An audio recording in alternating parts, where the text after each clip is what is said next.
ओम शांति। आज 21 जून अंतर्राष्ट्रीय योग दिवस के उपलक्ष्य में हम सभी मिल रहे हैं। मिलने का साधन माध्यम भले साइंस का ही सही, लेकिन लक्ष्य यही है कि इस योग दिवस का महत्व, इसके फ़ायदे, इसकी ज़रूरत, इसकी अहमियत इस कोविड-19 वायरस की वजह से मिस ना हो और आप सभी को इसका लाभ मिले। वैसे देखा जाए तो आजकल के मनुष्य फ़िटनेस के बारे में, फ़िज़िकल फ़िटनेस के बारे में बहुत ही सतर्क हो चुके हैं। उनकी जीवन शैली जो है, खाने पीने के तौर तरीके जो है, कार्य व्यवहार में आने वाले स्ट्रेस, संबंध में आने वाली उदासीनता और इसकी वजह से आने वाली कई सारी बीमारियां जैसे कि हाइपरटेंशन है, हाई कोलेस्ट्रॉल है, डायबिटिक है, हार्ट के रिलेटेड कई सारी बीमारियां हैं, ओवरवेट है।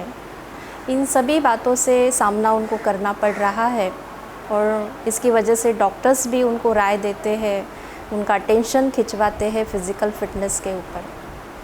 और जैसे कि ये ज़रूरी भी है, जैसे योगा करना, प्राणायाम करना, एक्सरसाइज करना, इसके वजह से हमारी कार्यक्षमता बढ़ती है, हमारी फ़िज़िकल स्ट्रेंथ बढ़ती है और बीमारियों से काफ़ी हद तक हम दो हाथ दूर रह सकते हैं। यकीनन इन सारी बातों को आप जानते ही होंगे, सो इसके विस्तार में मैं ज़्यादा नहीं जाऊंगी, लेकिन आप सभी का इस बात पे मैं ध्यान खिंचवाना चाहूँगी कि जितना कॉन्शियसली हम हमारी फ़िज़िकल फ़िटनेस के ऊपर अटेंशन देते हैं, उसकी जानकारी रखते हैं, उसको फॉलो करते हैं, क्या उतना ही कॉन्शियसली हम हमारे मन के स्वास्थ्य के बारे में सोचते हैं, उसके ऊपर अटेंशन देते हैं? क्या कहेंगे, हाँ या ना?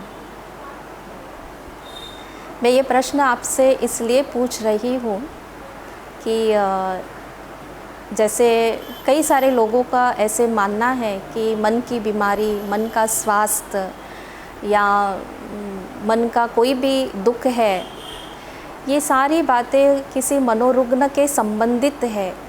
हम सारी आम लोगों के लिए इसका क्या वास्ता, या हम सारे आम लोगों के लिए ये सारी बातें कोई मायने नहीं रखती हैं। पर ये प्रश्न मैं ज़रूर पूछूंगी कि आपने कभी ये अपने बारे में सोचा है, अपने आप को देखा है कि मेरा मन का स्वास्थ्य कैसे है, मेरा मन खुश है, नाखुश है, मेरा मन उलझन में है, मेरा मन सुलझा हुआ है? क्या कभी आपने इस बात पर गौर किया है?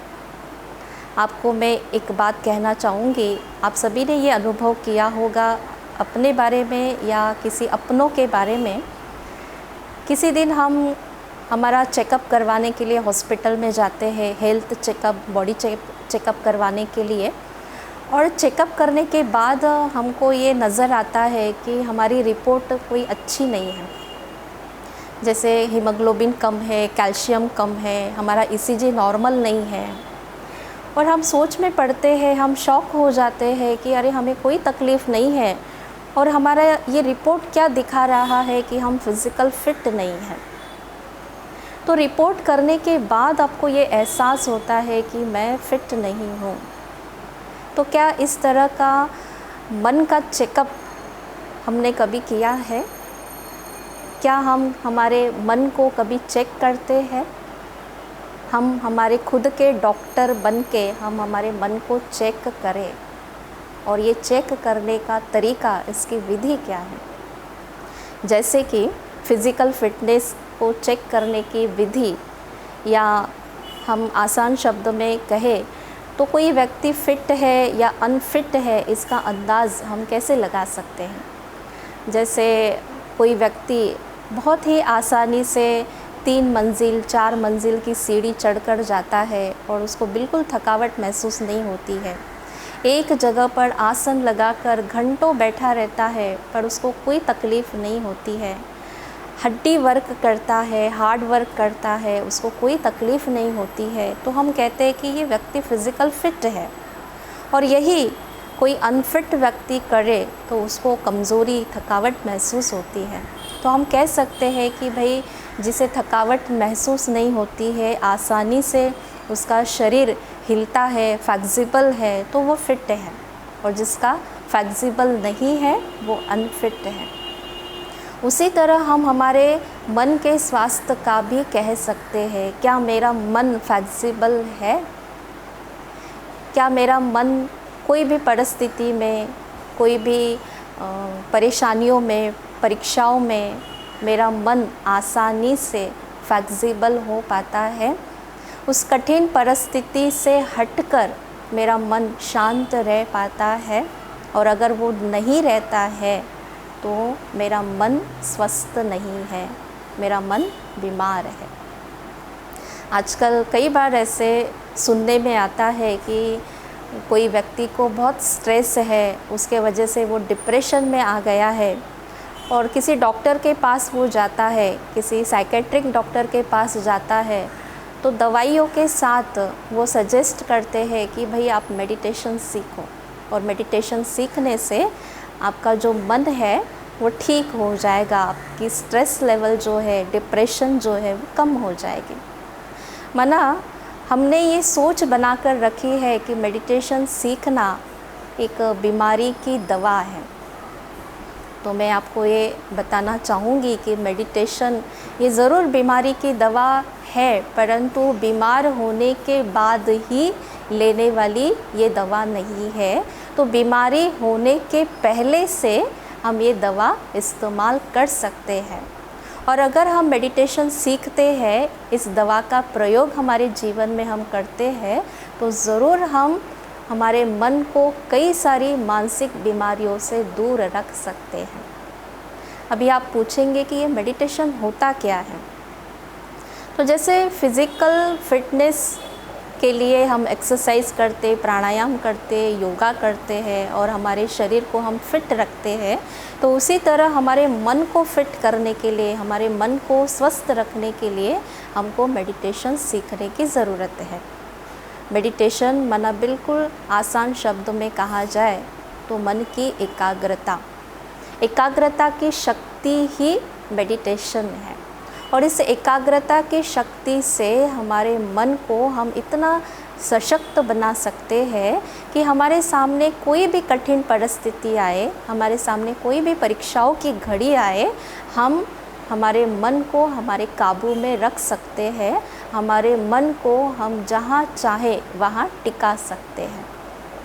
तो ये मेडिटेशन करना, हमारे अंदर एकाग्रता की शक्ति को बढ़ाना, हमारे अंदर इनर पावर को बढ़ाना, ये कैसे हो सकता है? जैसे इसके भी हम अभ्यासी काफ़ी हद तक है। जैसे देखिए, आपने अपने घरों में देखा होगा कि हमारे घर में बच्चे जो है, बुज़ुर्ग व्यक्ति जो है, या आप भी हो, टीवी पर कोई सीरियल आ रही है, कोई सिनेमा आ रहा है, तो बहुत एकाग्रता से हम उस टीवी की ओर देखते हैं, उस सीरियल की कहानी को बड़े चाव से देखते हैं। हमारे आसपास से कोई गुज़रता है, हमें कोई आवाज़ देता है, पर हमको सुनाई नहीं पड़ता, हमारे कान तो खुले हैं पर हम सुनते नहीं हैं। क्यों नहीं सुन रहे हैं? क्योंकि हम बहुत एकाग्रता से उस टीवी की ओर देख रहे हैं। तो ये एकाग्रता की शक्ति कहाँ से आई? इसके अभ्यासी हम कहाँ बने, कैसे बने? तो इसका आधार ये है कि वो जो हम टीवी पर सीरियल देख रहे हैं, वो जो कहानी देख रहे हैं, उस कहानी में हमें इंटरेस्ट पैदा हो रहा है। और ये इंटरेस्ट पैदा क्यों होता है? हम कहानी का एक एपिसोड देखते हैं, 2 एपिसोड देखते हैं, 3 एपिसोड देखते हैं, और धीरे धीरे कहानी जब आगे बढ़ती जाती है, हमारा इंटरेस्ट बढ़ता जाता है, हमारी एकाग्रता बढ़ती जाती है। माना इस एकाग्रता के अभ्यासी हम हैं, हमने इसका अनुभव किया है। बस हमको इस एकाग्रता की शक्ति को अभी ट्रांसफ़र करना है। इस दुनिया की बातों में हमें हमारे मन को एकाग्र न करते हुए हमारे मन की स्ट्रेंथ को बढ़ाने के लिए हमें क्या करना है? हमारे मन को उस पावर हाउस में एकाग्र करना है, उस ऑलमाइटी अथॉरिटी में एकाग्र करना है, जिसको हम भगवान कहते हैं।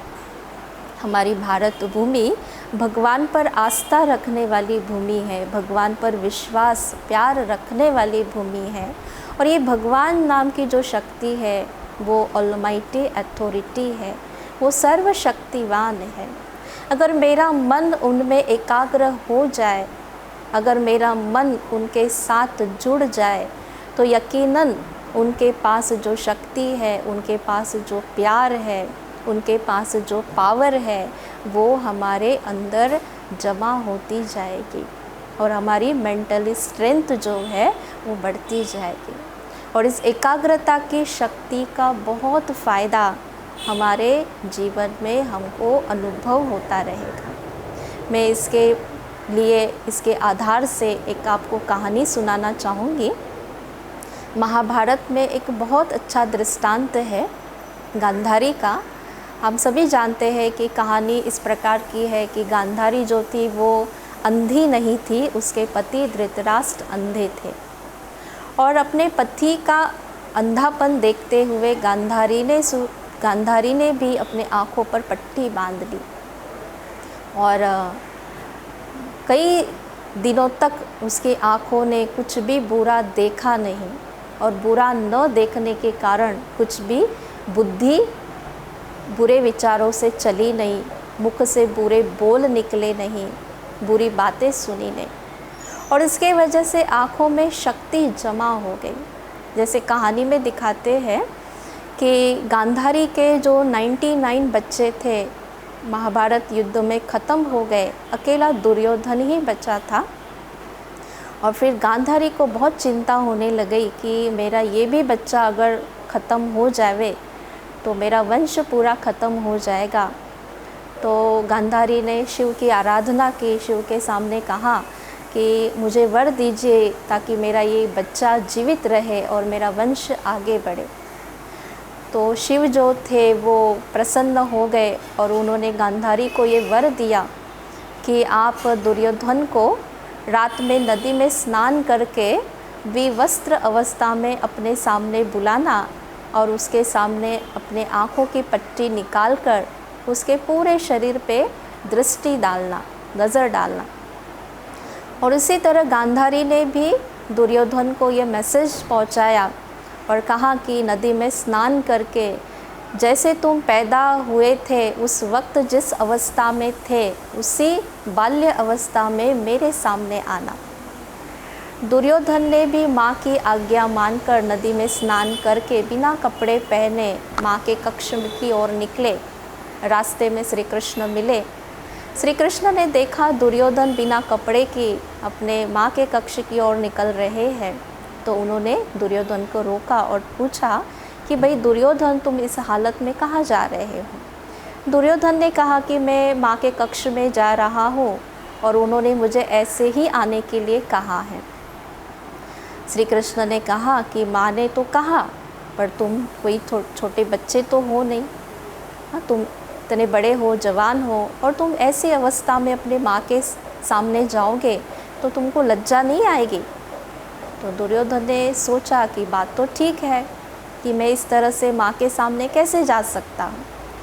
तो दुर्योधन ने क्या किया, वहाँ एक वृक्ष था, उसके पत्ते निकालकर उसका वस्त्र बनाकर अपनी कमर की ओर लपेट लिया और फिर वो अपनी माँ के कक्ष में गए। और जैसे ही माँ के कक्ष में पहुँचे, गांधारी ने अपने आँखों की पट्टी उतारी और दुर्योधन के शरीर पे एक दृष्टि डाली।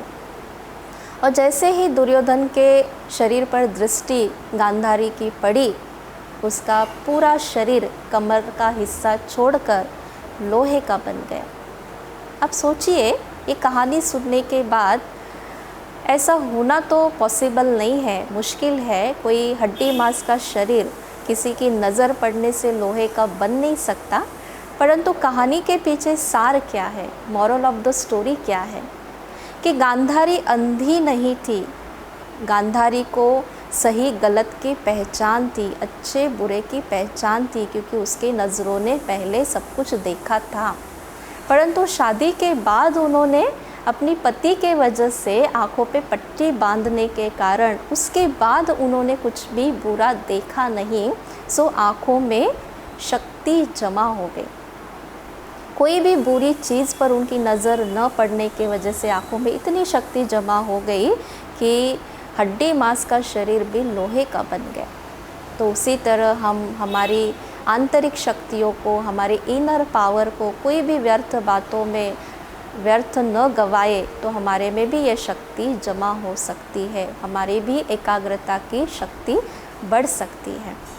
तो मेडिटेशन करने से यही फ़ायदा है कि हमारे मन की एकाग्रता की शक्ति, हमारी मन की स्ट्रेंथ बढ़ जाएगी और हम आने वाली कितनी भी कठिन परिस्थितियाँ हमारे सामने क्यों न आए, पर हम उसका मुकाबला बिल्कुल आसानी से शांति में कर सकेंगे।